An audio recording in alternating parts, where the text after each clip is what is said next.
Welcome to Church Online. My name is Dr. Olumiyiwa Onabanjo, lead pastor, House of Praise Christian Center. Wow, this is August. Thank God. This is the first Sunday in August. Thank God for divine protection. Thank God for divine provision. It's been wonderful. It's such a wonderful year, but we give God the praise. In everything, we should give thanks because this is the will of God in Christ Jesus concerning us. Don't murmur, don't complain. You have to know that if you are still alive, you owe God gratitude. You owe God praise. Glory to God in the highest. My heart is full of gratitude this morning. I have a wonderful message for you that will encourage your heart and bring revival into your spirit. I'm talking to you this morning about from the promise to the promised land, from vision to fulfillment. Ladies and gentlemen, there is nothing like overnight success with God. If God has given you a vision, it will manifest in season and time. God is a God of patience. He's a God of consistency. So there is nothing like, oh, I just got a vision and the vision is just going to translate to reality the same day, the same year. It can happen when you are working with God. So don't be discouraged this morning. Maybe you started something. You have a vision, a corporate vision, a ministerial vision, a political leadership vision, and you have been struggling and struggling and struggling with it. Do not be afraid. We'll take our scripture this morning from the book of Habakkuk, chapter 2. Habakkuk said, I will stand upon my watch, and I will hear what he will say to me. And the Lord spoke to him, he said, write the vision, make it plain. He that readeth will run. The vision is for an appointed time. Though it tarries, wait for it.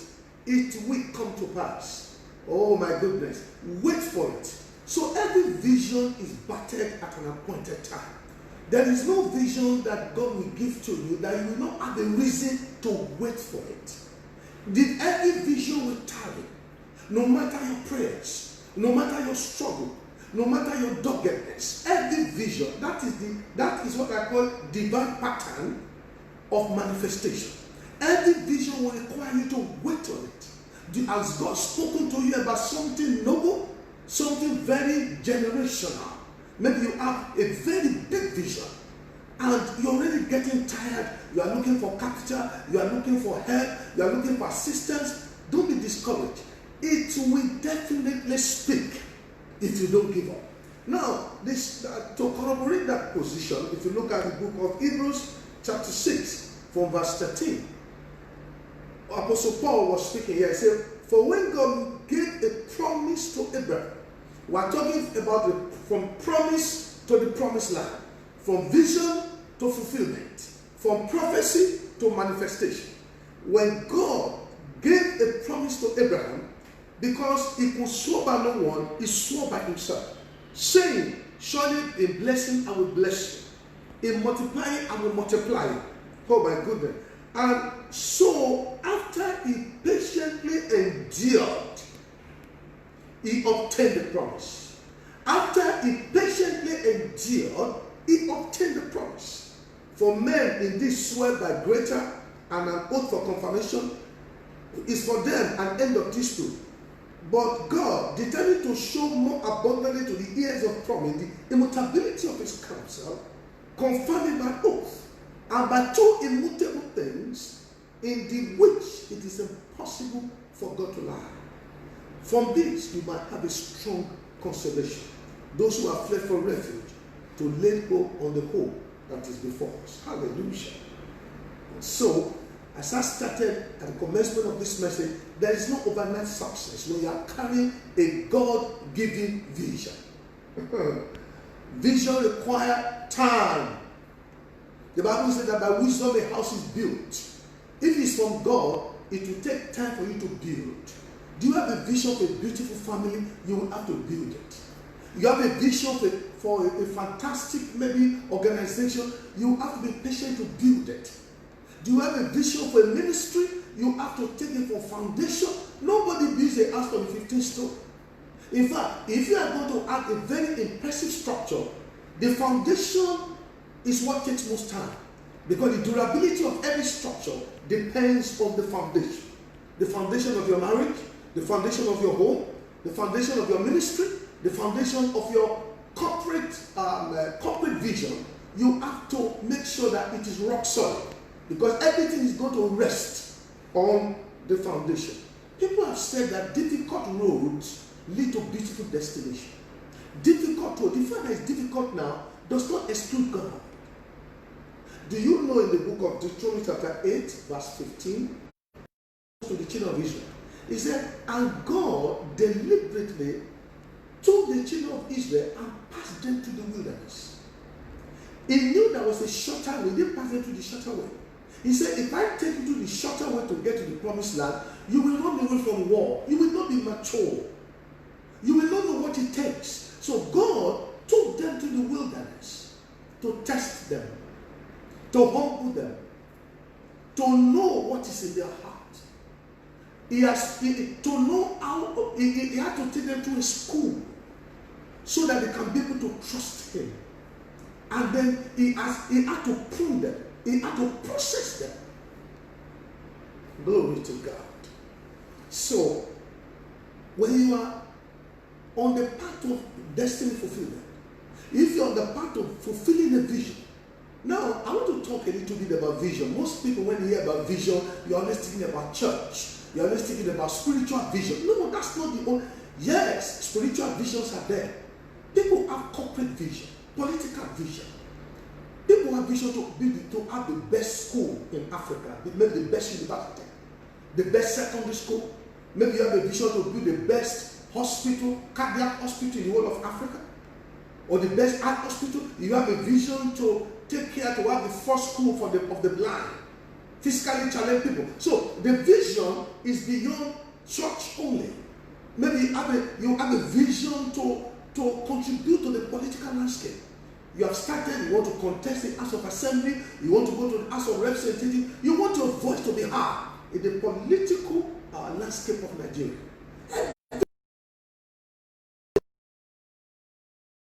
It's beautiful, it's positive. So I want you to know that even the kingdom of God, the Bible says that the kingdom of this world shall become the kingdom of our God. So when we are talking about the kingdom of God, the kingdom of God is bigger than the church. It's way beyond the church. So you can have a vision that is outside your denomination. You can have a vision that does not look churchy, but it has a moral foundation. For example, having a university, like I want to thank God for ministries and men of God who had a vision to build university, where it is not all about intellectualism, there is moral content, there's preparation for life in their vision. Thank God for, I don't need to mention, you know, the university. People might have a vision to have a fantastic secondary school where champions are raised.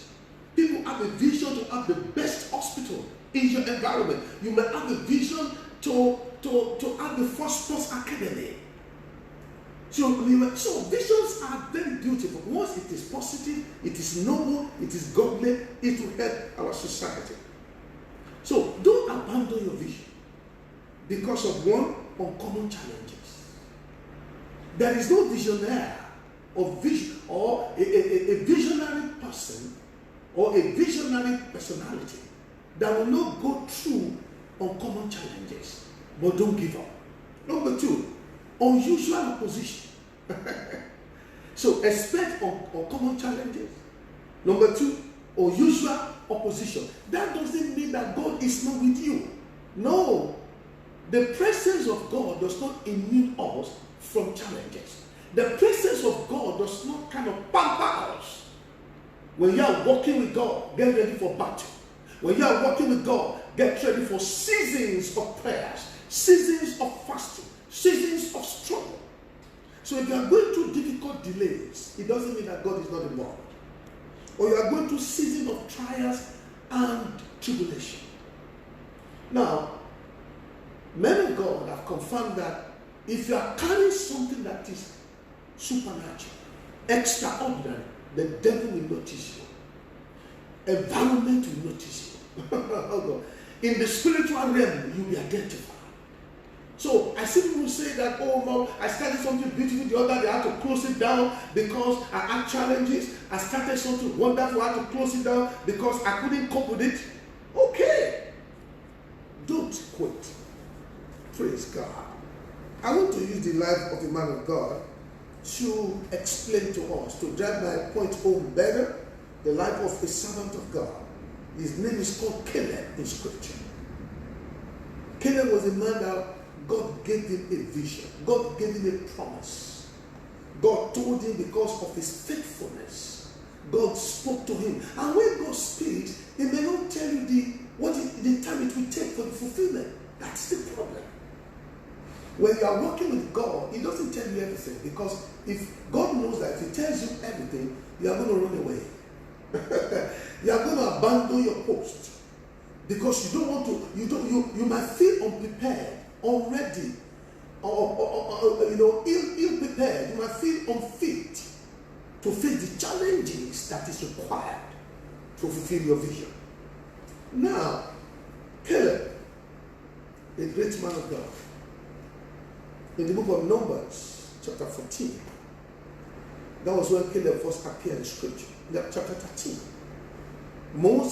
God spoke to Moses shortly before they entered into the promised land. They were just close to Jordan. They were about to cross Jordan into the promised land. God spoke to Moses. I said, Moses, pick 12 spies, 12 people, one person from the 12 tribe of Israel, and send them to spy the land. When they get to the land, let us go and assess the capability, the infrastructure, the strength, the terrain, the topography of the landscape of the enemy. And so they chose Caleb, the son of Jephunneh, from the tribe of Judah. And they also chose other princes. They also chose Joshua the son of Nun, from the tribe of Ephraim. Don't forget that Joseph's tribe was divided into two. Joseph's tribe was bifurcated to Ephraim and to Manasseh. So Joshua came from the tribe of Ephraim. So they went and spied the land. Go and look at what happened in the land. God wanted to teach them faith. God wanted to teach them how to have overcomers mentality. When they came back, everybody, all the 10 spies brought a negative report. Now, it was there for the first time that Mr. Caleb's attitude, Caleb's spirit, Caleb's capacity was manifested. Oh, hallelujah. He's such a great man in Scripture. Caleb, the son of Jephunneh, from the tribe of Judah. So they brought in this terrible report, and when they brought in the report, Caleb had to tell the people. So they started complaining. Look at what they said. The other 10 spies said, we went to the land. I'm reading Numbers chapter 13 from verse 27. Numbers 13, 27. We went to the land where you sent us. They were reporting to Moses.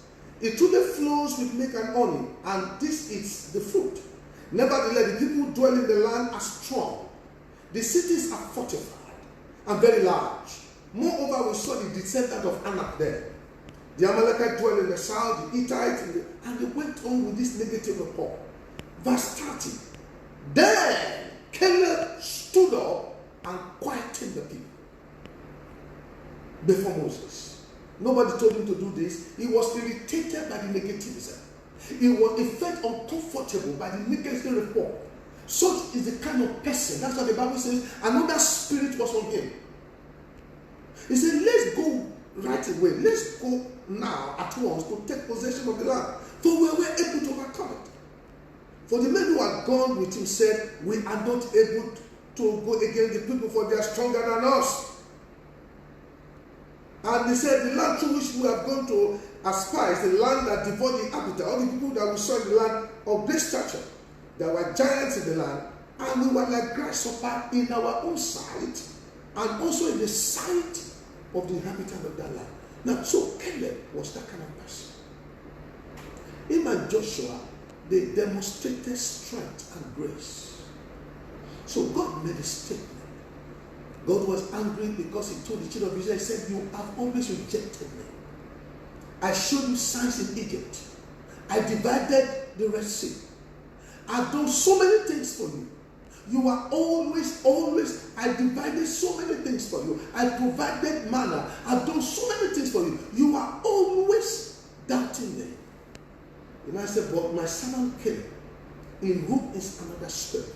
So I want to try and bring out some of the characters of Caleb, to see a man that was able to receive a vision, pay the price for that vision, and was able to fulfill it. So let's quickly look at the situation. When they were reporting, it was true that there were giants in the land. They were not lying. It was reality. They were doing what they call reality show. They were telling them exactly what physical eyes saw. There were giants in the land. The wall of that place is fortified. The place is walled around. We have no chance at all to break through and overcome the place. Yet in the midst of that, Joshua and Caleb, they allowed their faith to rise above the impossibility. They told them, we are able. If God delights in us, we are able to go and take possession. We are able to conquer. We are able to overthrow the giants. We are able to move into the land. Glory to God. So I want us to look at the life of this man. Are you a visionary or a visionary?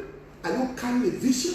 Or God has spoken to you about something? Or are you a leader? You're a leader in your church department. You're a leader in your corporate organization. You are a political leader, and you are struggling because the reality you are seeing today is not in congruence. It's not in tandem with the vision that God has given to you. So let's look at number 1 point. Now, the first thing we are going to see about this man called Caleb is that God said so in the book of Numbers 14, verse 24. He said, Caleb had another spirit. He said, my servant Caleb is totally different from all of you because he had another spirit. He has a different spirit. And he has been able to follow me wholeheartedly all these years. So if you are going to fulfill your vision, you must have another spirit. You must have a different spirit. What do I mean by that? A different attitude. What kind of spirit? What was different about Caleb? Number 1, Caleb was bold. Caleb was audacious about what God has said. Number 2, Caleb believed in what God said when God told Moses that he has given them the land. He did not doubt it. Number 3, Caleb had what I call overcomer's mentality. God is bigger than your mountain. The God that has saved me, the God that has blessed me, the God that has commissioned me is bigger than the challenges, the mountain on my way. For greater is he that is in us than he that is in the world. Hallelujah. Caleb was unstoppable. He was courageous. He was untiring, indefatigable. Brothers and sisters, friends out there, do you want to fulfill a vision? You want to start an organization. You want to make a difference in your community. You want to impact your environment. You want to make a difference in the political activity of your country. You have to be like Caleb. Oh, glory. You have to have another spirit. When men say there's a casting down, you will say there's a lifting up. When people say there is no way, you will say God is the one. God, my God is a way maker. He makes ways where there is no way. My God is a promise keeper. He's a miracle worker. So Caleb was bold. He was audacious. He was a risk taker. He was courageous. He was unstoppable. That is what it requires for you to break through, to move that vision from the appointed time it was given to you and to the time that the vision will speak. Between the promise and the promised land, there's a process. Between the vision and the manifestation, there's a wilderness. A lot of people break down along the way. They abandon the call. They abandon the conviction. They abandon the vision. I pray for you today in the name of Jesus. Receive grace today to stand up again with your vision.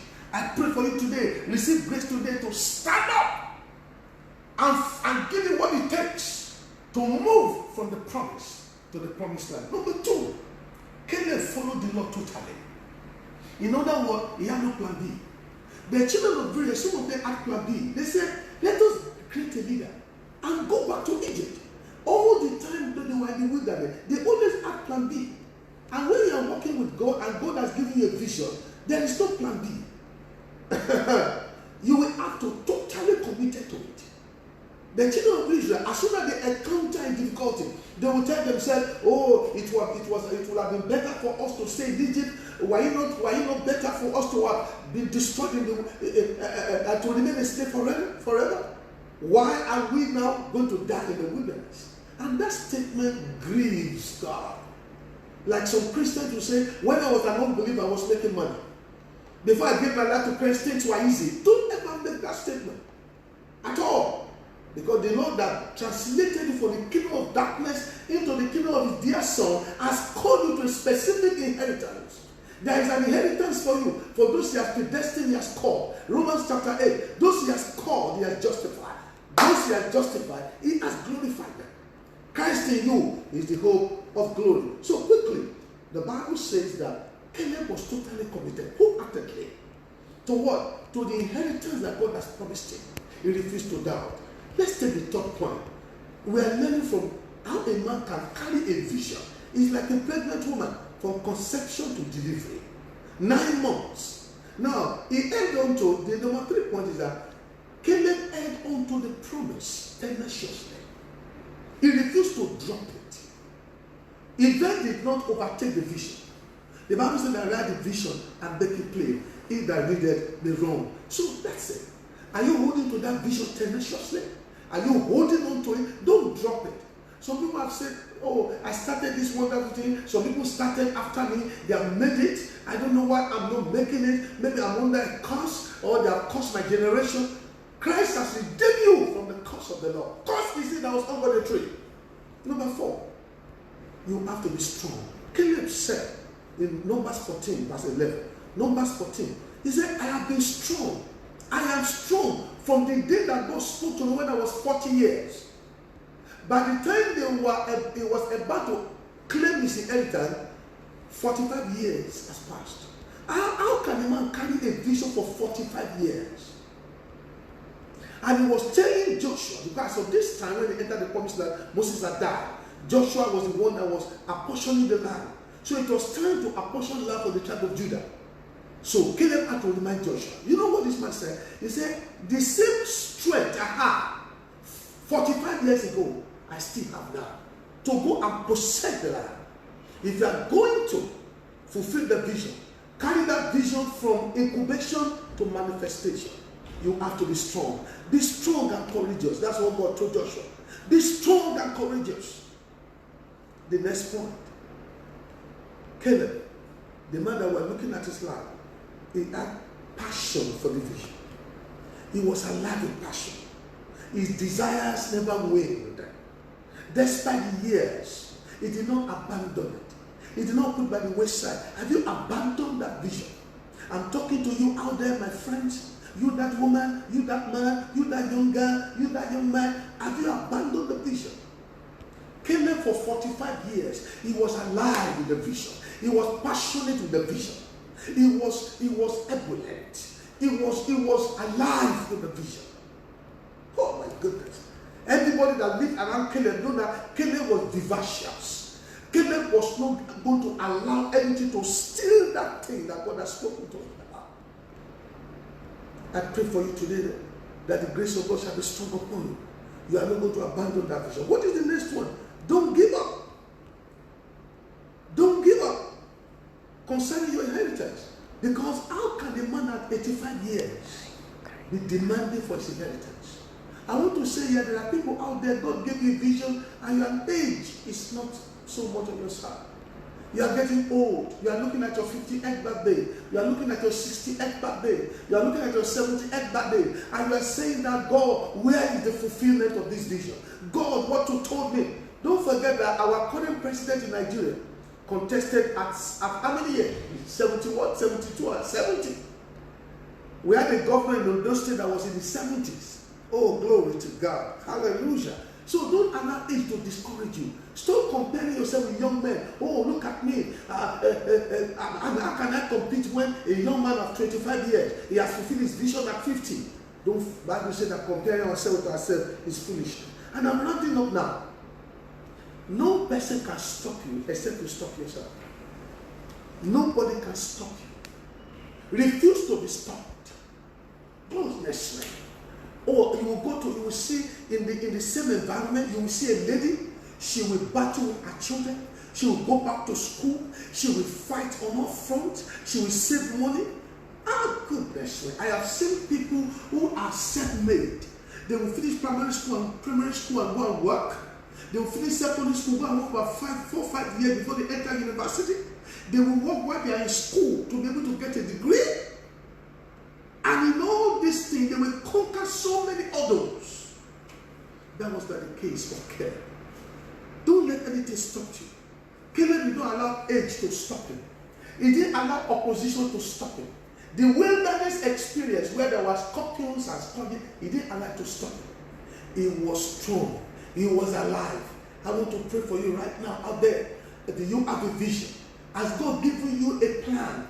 Do you have something that the Bible says that when there is no vision, that people perish? In fact, there should not be anybody out there who does not have a plan, a purpose, a vision. Life is meaningless without you committing your life to a cause, to a purpose, to a big vision. Is like the future picture. You're having a picture of a future event. That's a vision. A future event. That is vision. I want to pray for you right now. Father, in the name of Jesus, I pray for all our friends out there who are broken down in the wilderness. They have abandoned. They are almost dead in the wilderness. Time is going. They feel that it's taking too long for the manifestation. I pray today, the same God that kept Caleb alive will keep you alive. The same God that strengthened Caleb will strengthen you. The same God that helped Caleb for 45 years before there was the possession of the land of Hebron. They gave him Hebron and said, it's your inheritance as the man of God said.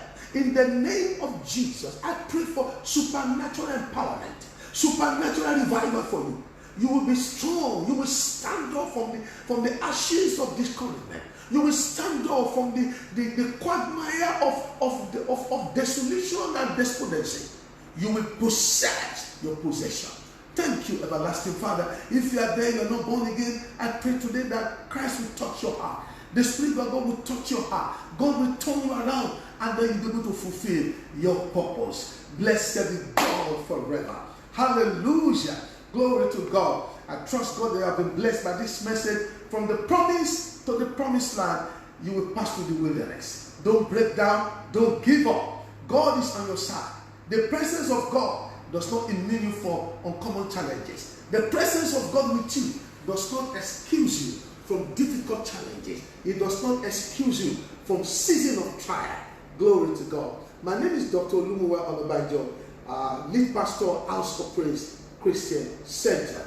Christian Center, House of Praise Christian Center is located on 28B Isaac John, GRA Ikeja. We want to thank God because the church is about to open. We invite you to join us in all our services, our power service, Thanksgiving service, our midweek communion service, the Dominion Night. Join us in all our programs. You can follow me on all the social media handles. HPCCNG Instagram, HPCCNG on Facebook, and you can follow me on Olumuyiwa Onabanjo on YouTube. You can get all these life-changing messages on YouTube, Olumuyiwa Onabanjo on YouTube. Then you can follow me on very powerful, inspirational posts on Twitter, Dr.